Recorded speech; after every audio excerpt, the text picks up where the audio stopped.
নমস্কার। জয়গুরু। ঠাকুর সীতারাম দাস ওঙ্কারনাথ দেবের দিব্য জীবন থেকে পাঠ করছি। আগের দিন যা পাঠ করেছি আজ তার পরবর্তী অংশ। বেলুনে হুগলি জেলার অন্তর্গত শ্রী সুশীল কুমার বন্দ্যোপাধ্যায় ঠাকুরের একজন বীর ভক্ত। ঠাকুরের প্রতি তাঁহার বিশ্বাস ও নির্ভরতার তুলনা নাই। অথচ একসময় তিনি বলিষ্ঠ সংশয় লইয়াই ঠাকুরের সঙ্গে ফিরিয়াছেন। বহুকাল পর্যন্ত তিনি ঠাকুরকে প্রণাম করেন নাই। নানাভাবে বহু পরীক্ষা করিয়াছেন। ঠাকুরের উপর ছোটখাটো অত্যাচার উৎপীড়নও তিনি কম করেন নাই। এইবার তাহার লিখিত একটি বিবরণ দিতেছি। আমার ঠাকুর চিতেরমার পাড়ায় আসিয়াছেন। আমি, লীলা, নকুর শ্বশুর অভয়দা চিতেরমার পাড়ায় উপস্থিত হইলাম। ঠাকুরকে লক্ষ্মীর অসুখের কথা বলা হইলে তিনি বলিলেন, লক্ষ্মী ও কৃষ্ণাকে এখানে লইয়া আয়, দীক্ষা দিব। আমি ও লীলা বলিলাম, বাড়িতে গিয়ে দিলে হইত না? তিনি বলিলেন, না, বাড়ির অপেক্ষা এখানেই ভালো হইবে। আমরা বাড়ি চলিয়া আসিলাম। পয়লা অগ্রহায়ণ আমি, লক্ষ্মী ও কৃষ্ণা, চাচাই হইতে অভয়দা ও তাহার স্ত্রী আসিয়াছেন। লক্ষ্মী ঠাকুরকে জিজ্ঞাসা করিল, কলিক দিবার কি প্রয়োজন ছিল? ঠাকুর বলিলেন, কলিক না দিলে কি তোমাকে আটকাইতে পারিতাম বাপধন?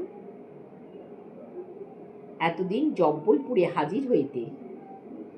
লক্ষ্মীর শরীর খারাপ। সকাল করিয়া দীক্ষা দিবার জন্য লক্ষ্মী ও কৃষ্ণাকে ঝিলের ওপারে গাছতলায় লইয়া গেলেন। আমরাও সঙ্গে গেলাম। লক্ষ্মী বলিল, আমার দীক্ষার পূর্বে কয়েকটি কথা আছে। ঠাকুর জিজ্ঞাসা করাতে বলিল, যদি দীক্ষার পরিণাম বাবার মতোই হয় তবে আমার দীক্ষার কাজ নেই। বাটির চাকর চাকরানির সকলকার হইয়াছে, আমি দূরে দূরেই থাকি। ঠাকুর বলিলেন, বাবার কি দেখলি রে? 10খানা গ্রামের মধ্যে ওরূপ বাবা কার দেখেছে? লক্ষ্মী বলিল, এ সকল বিষয়ে সত্যি আমরা ভাগ্যবান, কিন্তু বাবার হাতের একজিমাটা দেখুন দেখি কিরূপ কষ্ট পাইতেছেন। ঠাকুর বলিলেন, এমন কিছু পুণ্যকর্ম করো নাই যাহার জন্য হাতে একজিমা হইবে। লক্ষ্মী বলিল, ইহা কি পুণ্যকর্মের ফল? যাক, আমি মূর্খ মানুষ, আপনাদের ওসব আধ্যাত্মিক ব্যাপার বুঝি না। আমার বাবা কষ্ট পাইতেছেন, আমি পুত্র, আমার কি কষ্ট হয় না?